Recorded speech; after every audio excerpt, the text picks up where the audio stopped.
fascinating. I'm a doctor, not a mechanic. Thank you, love you. Mwah. Most illogical. Aye, sir. Well, that was different. Yep, lousy, but different. Places, please, and here we go. Welcome, ladies, gentlemen, bears, Idosians, and things. Episode 119 of the MuppeTrek Podcast. I'm Steve. And I'm Jarman, and we're here to compare, contrast, and confer about our two favorite franchises. And what are those, Steve? That's the Muppets and Star Trek. We're going to be doing one-to-one reviews of the Muppet Show and Star Trek The Next Generation. And tonight we're covering the Muppet Show with special guest star Johnny Cash in Star Trek The Next Generation episode When the Bough Breaks. Very exciting. So, Steve, who is Johnny Cash? Well, Johnny Cash is an American singer, songwriter, and actually actor. Born in Arkansas as a poor farmer's son, he was part of the Rockabilly scene in the 1950s in Memphis, Tennessee, and hit it big with songs like I Walk the Line, Ring of Fire, and even comedy songs like A Boy Named Sue. He sold 90 million records worldwide over his career. He then became a member of the country supergroup, the Highwaymen, which consisted of former The Muppet Show guest Chris Christopherson, Follow That Bird cameo and songhaver Waylon Jennings. Oh, there ain't no mountain you can't climb. That's right. And 2016, the Muppet television show cameo haver and someone who's performed Rainbow Connection with Kermit multiple times, Willie Nelson. Yes. He was part of the Highwaymen. He was the fourth member. This song was recorded in 1980. This was the same year that he became the youngest ever inductee into the Country Hall of Fame. Oh, the same time. Okay.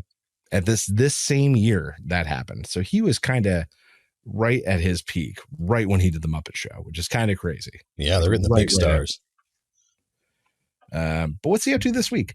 Well, backstage, the whole premise is that the Muppet Show is also sharing the stage with a country western radio show, and it's over the top host, Big Tiny Tall Saddles.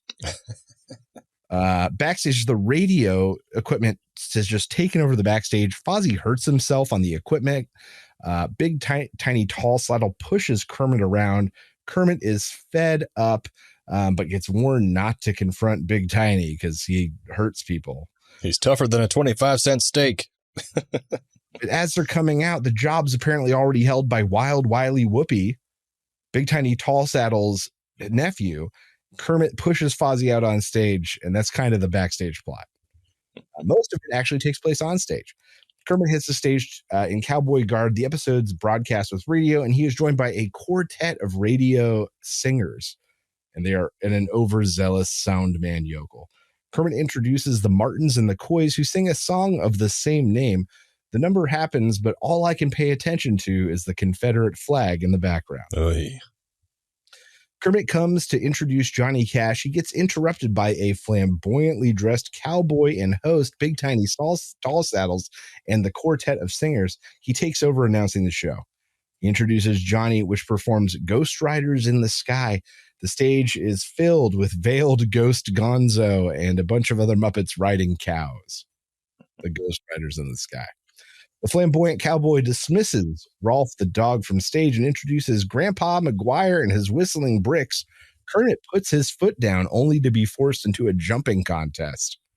Big Tiny Tall Saddle introduces the next act, Lou Zealand and the Gill Brothers. Lou Zealand is joined by a quartet of fish who sing Goodnight Sardine about a man just dreaming about sardines. Rolf introduces Johnny Cash, who joins him singing a song that Rolf doesn't quite like called Dirty Old Egg-Sucking Dog. Rolf is disturbed and disgusted as Johnny sings two different verses about murdering a dog. It's pretty graphic. Kermit tries to introduce Fozzie, but Big Tiny introduces Wild Wily instead. Fozzie then embarrasses himself terribly in front of the audience. Kermit comes to Fozzie's defense. Big Tiny is about to physically assault Kermit when Scooter comes in and bails him out and tricks Big Tiny out of the building. Kermit introduces Johnny Cash one last time. He sings a mishmash, beginning with Orange Blossom Special and ending with Miss Piggy joining him to sing Jackson. It's super impressive. He plays two different harmonicas with each hand. It's kind of crazy. And it's a great number duet. Kermit thanks Johnny one last time. Big Tiny Tall Saddle is back, but he needs a bicycle pump to inflate his horse. That is what we call the Muppet Show. So, Jarman, what did you think of this week's episode with Johnny Cash? It was one of the episodes that we had the warning ahead of time on Disney Plus to say there's insensitive things, and pretty much off the bat, you get that's the Confederate flag that's in every scene of this episode. Yeah. But yeah, besides that, if you get past the Confederate flags, it was, I thought, pretty enjoyable. I think you noticed from Steve's summary there that there's a lot more on stage than backstage in this episode, but which is still fun. I did enjoy the ongoing story, because that's always one thing we like about an episode. There's an ongoing thing that kind of permeates the whole episode. But in return of that, though, we didn't get any of our usual bits, any of the usual segments. But what I really thought the heart of this episode was, which was great, was Fozzie was the most adorable I've ever seen him before in this episode, because he was just so sad, and like people were so mean to him, and he was making these little noises, and I was like, oh, Fozzie, you're breaking my heart. And then seeing just Kermit stick up for him, and was so like, it was like a very almost like Sesame Street style, I don't know, heartwarming moment of them being friends. I can find that. Yeah. And he's a terrible comedian, but he's our terrible comedian. Yeah. And then Scooter like saving the day at the end. They were all coming together to defend each other. And I thought that was really just like, we don't get a lot of heart in these episodes like we did in this one, which is kind of neat. And Johnny Cash is a passable guest star because his songs are really great, and they're good for Muppets to do things around those songs. But he was kind of just Johnny Cash in this episode, didn't do much else. He wore kind of the same outfit the whole time, and it was so not the most impressive of guests, but like he's impressive of himself. But that doesn't really do a lot for me. And the brutally killing of a dog was rough, but that was a rough number. Yeah. This episode rings very true for the same thing I said about Wally Bogue. Yeah. Which is, it was missing almost every tenet of the type of episodes I like. Yeah. Heavy backstage plot, which there were backstage scenes, but there wasn't a ton that actually took place backstage. Relating to the Muppets, which Johnny, not to say didn't do, but when did he have time? Like, he didn't have any scenes really with the Muppets. He seemed to be enjoying their company authentically, but he wasn't really associating with them a lot. Yeah. Yeah. And then our regular bits being added, didn't have any of those. That being said, the speed and the amount of different things we got to see and the quick transitions between them led to this being a pretty enjoyable episode. Yeah, I totally agree. Even though it misses all the tenets of my favorite episodes. It's like they're getting better at doing different kinds of episodes so that we don't need that formula every time for it to be a good episode. Now, mind you, it was a little funny that we got basically like 2 cowboy episodes in a row. That's true. Just by kind of coincidence, I guess. We got 2 cowboy episodes in a row. And I'm guessing normally they film these things in a different order, so who knows when it was originally shot, Some of them do have different production orders. Yeah, exactly. So we don't know anything about that, but yeah, I'm agreeing with you, like a solid up, middle episode, maybe a little bit upper, just because it was so high. It was fun. It went a good pace. Yeah. Like you said, and the silly characters of the comedian and the tiny tall man with tall saddle were funny. And so that was kind of enjoyable, his new costumes and stuff. So yeah, it was a good episode. So music this week, the first the Martins and the Coys by Weems and Cameron. This is based loosely on the feud of the Hatfield and the McCoy families and their famous animosity. It was featured in the 1946 Disney animated piece, Make Mine Music, but it wasn't really a fan favorite and much derided because it made fun of hillbillies. Riders in the Sky, or Ghost Riders in the Sky, depending on where you see it, titled by Stan Jones, 1948. It was recorded and covered by a lot of people, including Burl Ives, the Snowman, Bing Crosby, Peggy Lee, and the Blues Brothers. Oh. Goodnight Sardine. It's a parody of a song, Goodnight Irene, which is interesting because while a similar song was written some 65 years earlier in 1886, a guy named Ledbetter, who was the first one to popularize the song, claimed that he first heard the song from his uncle. And so he had no idea the version before existed, though there are very big similarities between not only the music, but also the lyrics. Interesting. Orange Blossom Special It's by a guy named Rouse in 1938. It's often referred to as the Fiddle Player's National Anthem. Rouse was a reclusive man who lived in the Everglades, and for years, a different man claimed that he was the writer of this song, and Rouse just let him get away with it because he didn't want to deal with it. Like, he was just a recluse. He didn't want to deal with it. And then the song Jackson that Miss Piggy joins Johnny for, from 1963 by Wheeler and Lieber. This song got toward the top of both the Billboard country pop charts, the Billboard country and pop charts, rather. So it got towards the top of both charts. The country one was recorded by Johnny Cash and June Carter, and the pop one was recorded by Lee Hazelwood and Nancy Sinatra. Whoa, never heard that version. The two, yeah, so like a pop version of Jackson. So that's interesting.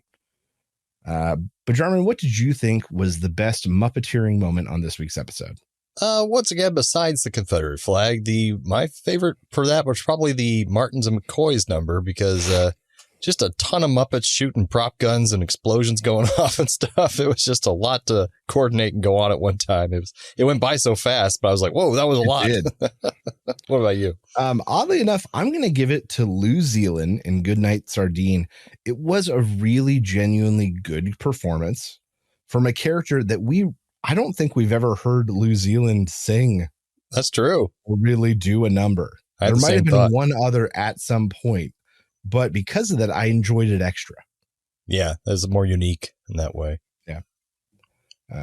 So, Jarman, what happened on this week's episode of Star Trek: The Next Generation? Well, this time around, we have When the Bough Breaks, of course, based off the famous nursery rhyme. The Enterprise is reading strange signals that are kind of acting as breadcrumbs to lead them to some destination. But as they get closer, Picard calls up Riker because he thinks this is the rumored location of a place called Aldea, which is a legendary planet that's thought to be a myth that kind of resembles our legends of Atlantis. It's some kind of perfect society with super advanced technology, and he knows that Riker has a big passion for this, kind of like I have a hard-on for Bigfoot and, Loch Ness Monster. So as soon as they get to where these cosmic breadcrumbs are leading them, the planet suddenly reveals itself from this cloak shield that it has, and it makes contact with the Enterprise, much to their surprise and excitement. And the Aldean leader, Radu, tells them that they need the Federation's help with something, and in exchange, they'll give them information on advanced technology. So they're excited. They go down to meet with them. And when they get down to the planet, they soon find out that it's the children from the Enterprise that the Aldeans want, because they can no longer reproduce themselves. They need to repopulate for their next generation. And this seems like no big deal to the Aldeans, but of course, to Picard, he says that's impossible. And so they send them back to the Enterprise, and then they just steal all the children that they want from the Enterprise with their more advanced transporters, but they just take the special kids that they like. This infuriates Picard, but Radu says that he's still willing to negotiate an exchange of information, but they are definitely keeping the kids. And apparently they want the artsy and the smart kids because they can train and learn from them. And apparently they want to groom Wesley to be the future leader of their plan. Is kind of what the thing I was getting from that.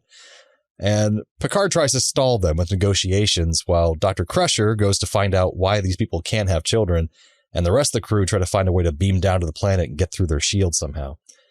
And meanwhile, Wesley, back on Aldea, he finds out that their whole society is run by a supercomputer, and it allows the other people to just focus on artsy stuff while the computer controls everything for them.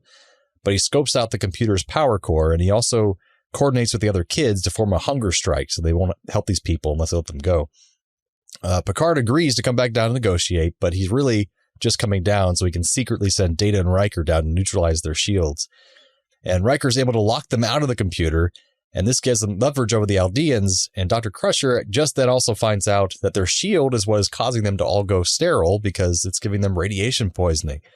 So now the Aldeans have to go without their shield, and they will have to learn how to use a supercomputer to protect themselves outside of that shield and learn about it more again. But Crusher cures their radiation sickness so they can go start having babies again. Yeah. So, Steve, what do you think of this episode? Okay, so some things I liked. I liked that for once, the all-powerful alien race was just openly doing things for greedy reasons. No apologies. like now, mind you, there was a mystery of why they were ill or like why they had met this ruin. Yeah. That did get uncovered, but the episode wasn't about that. It was like a nice side discovery. Mm-hmm. So I did like that. It was just aliens being like, hey, we're taking your kids. You can't do anything about it, so fuck you. Why? Because we want them. So we're just going to take them. You're going to take all of them? No, just the best ones.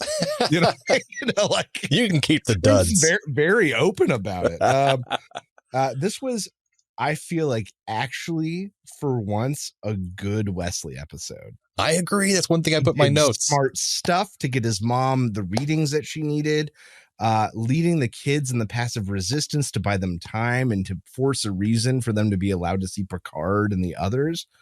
Like, good job, Wesley, this episode. And you know why it was good, I think, is because instead of doing just magical genius stuff, he was just a smart teenager with good leadership skills, helping his fellow kids in like a very Federation style way of doing it with her peaceful protest. Like, that's why it rang true. And Wesley seemed cool, but not like annoyingly genius. Like, that's why I thought it worked really well. Yeah. Right. He like gathered the information he did. He learned about their computer. He got the thing for his mom. He kept the kids like not to attack. Like, but yeah, you're right. None of it was magic. None of it was him just coming to an amazing conclusion. It was just him being smart and using what he had available. Like, it was good. It worked. Yeah. I like that some of the kids, I like that it wasn't one-sided. I like that some of the kids liked their new captors. Yeah. They liked their new parents. They liked that they got to be art. That one kid with the wood carving. I like that it wasn't one-sided.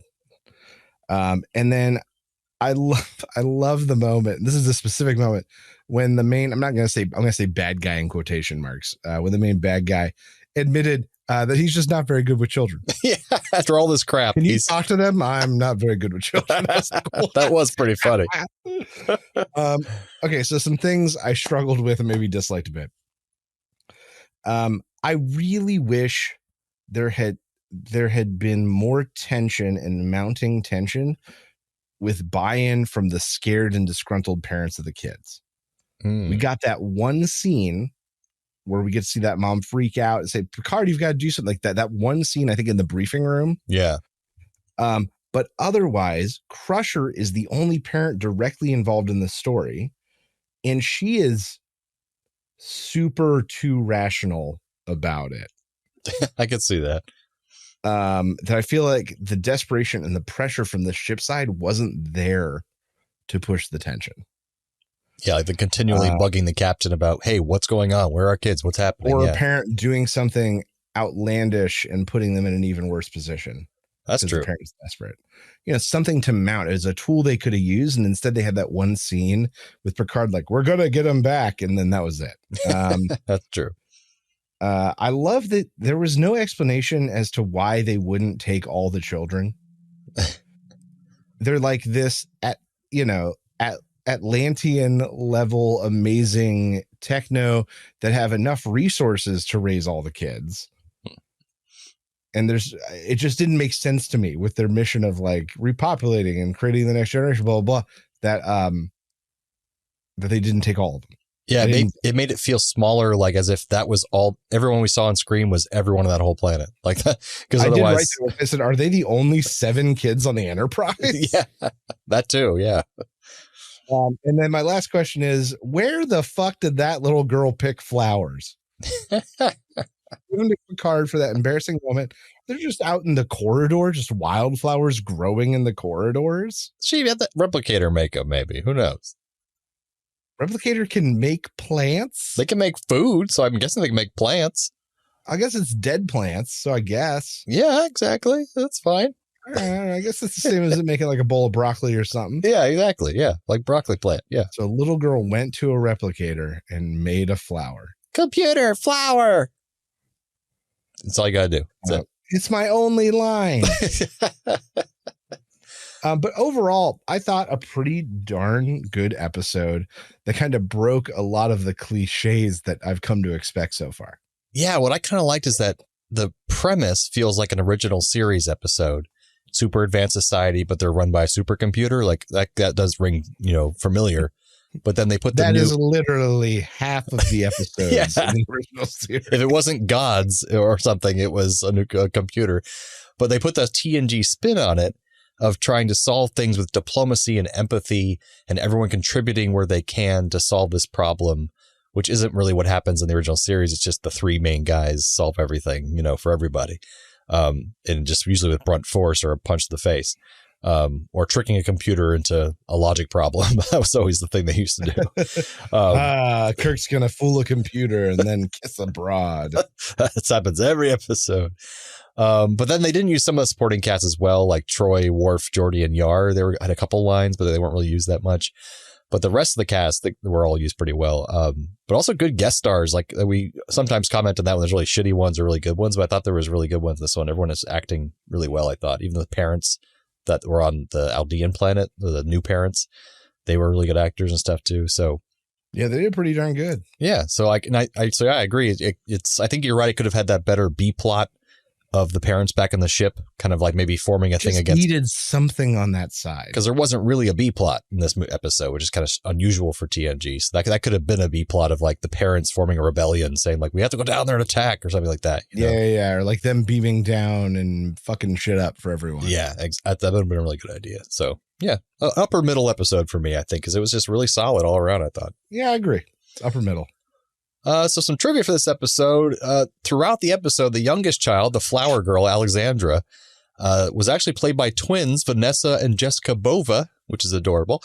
And she carried around a stuffed Tribble with her throughout the episode, which I didn't realize that's what that was, but it was a Tribble. The uncredited guest children were Jeremy Wheaton, Amy Wheaton, who are joining their series regular, Will Wheaton, and Jeremy Wheaton was the wood carving kid. That was his brother in real life. Oh, cool. And I thought he did a great job acting. I'm surprised, but I looked at his IMDb, didn't really do much of anything after this. So he just kind of stopped where he was. In an interview, Vanessa Bova, one of the twins who played Alexandra, she said, the last scene when I go to give Captain Picard and tell him thank you, she stuffs the stuffed Tribble in the back of his shirt, and she wasn't supposed to do that. And everyone started laughing, and that's the cut they actually took in the final cut. So when they start laughing at the end, Marina Circus. Yeah, I didn't even notice her doing that. I haven't looked back at it yet, but apparently that's what happens. Why they're all giggling and laughing, because he has a stuffed animal in his back of his shirt now. So that was cute. But Steve, what are our Trek Connection Muppet connections this time around? Oh boy. Leonard Nimoy, on one of his many albums, covered I Walk the Line. I have that album. Yeah. Jonathan Frakes played a villain and oil tycoon in the 1985 miniseries North and South, which also had a small role played by Johnny Cash. Hey. Johnny played a character called Kid Cole on 4 episodes of Dr. Quinn Medicine Woman. Oh, goodness. Many, many people crossed over between Dr. Quinn Medicine Woman and Star Trek Next Generation. The list was literally 48 people long. Oh, my God. But among them was Cole Meany, Denise Crosby, and a ton of one-episode characters. Nice. Like a ton of one-episode characters. Like every working actor you can think of did TNG and Dr. Quinn Medicine Woman. My mom watched that show when we were growing up. I saw many episodes. That's the Trek connections. Yeah, that makes sense because they're the same episode, basically. Both feature people being forced to accept new circumstances, the children being taken to their new families, and the Muppet Show being taken over by Big Tiny Tall Saddle and the radio show. A similar one. Both episodes have 2 parties where one thinks that they're going to collaborate, but the other one really just tries to strong arm and take over everything. The Aldeans are strong arming the Enterprise to giving their children over, and Big Tiny Tall Saddle taking over the Muppet Show. That's right. Both feature people being locked out, the Enterprise getting stuck outside of the Aldean force field, and Big Tiny Tall Saddles being tricked and locked outside of the theater. Nice. Both have one character standing up to a bossy character. Kermit standing up to Big Tiny at the end of the show, and Rochella standing up to the Aldean leader Radu, making her hear out Picard and Dr. Crusher and what they have to say. So, yeah, same episode, man. Same thing. Oh, what's that noise? Transporter malfunction. All right, it's a part of the show where we transport one character from one of the episodes to the other, and then vice versa. So, what you got for Steve? Muppets to Trek this week, I'm going to bring over the Hatfield and Coys. whatever the hell they called him, the aggregates, and replace the Aldean parents who adopt and take the children and then slowly turn them into gun-toting hillbillies. Mine's very similar. Muppets of Star Trek. I'm going to have those same hillbillies, the Hatfields and McCoys, or whatever the hell they're called, to replace the children on the Enterprise. So when the Aldeans beam them over, they're surprised with a shootout. I get on board with that. Trek to Muppets, bring over Tasha Yar and have her do anything on the Muppet Show, because she literally did nothing this episode. She even have a line? I don't know if she did. The chief of security was not involved with rescuing the children. That's very weird. Like, at all. I think she had one line where she like gave a status of something happening on the computer. Just to get her paycheck. Yeah. Yeah. So just bring her over and just have her do anything. Anything at all. Trek to Muppets, I'd have Radu, the leader of the Aldeans, come over to take the place of Big Tiny Tall Saddle, because I think he'd do a good job of being smug and intimidating to the Muppet Show crew.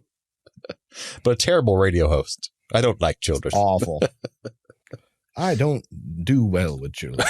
And that brings us to the end of episode 119 of the MuppeTrek Podcast.